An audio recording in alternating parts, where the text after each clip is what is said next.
Good morning. Ang ating tinig ng katotohanan ngayong umaga ay patungkol po sa John 10:10, abundance.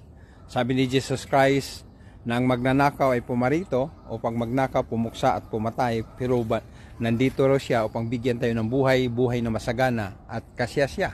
Ano po ba ang ating matutunan dito?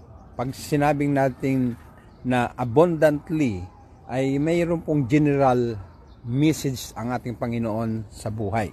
Pag sinabi namang tip, magnanakaw, ang magnanakaw kasi ay minsan nagpo-form yan ng vices. Ninakawan yung health mo, ninakawan yan yung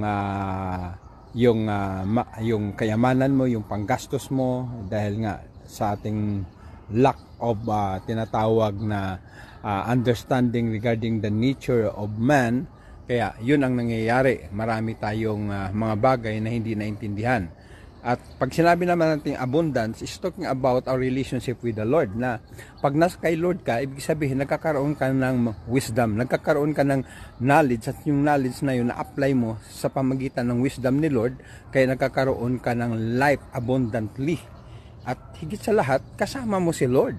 Because the Lord is with you, because you accept Him as your Lord and personal Savior, then lumalakad ka, nakasama mo si Lord, masaya ang buhay dahil si Lord ang nagiging matagumpay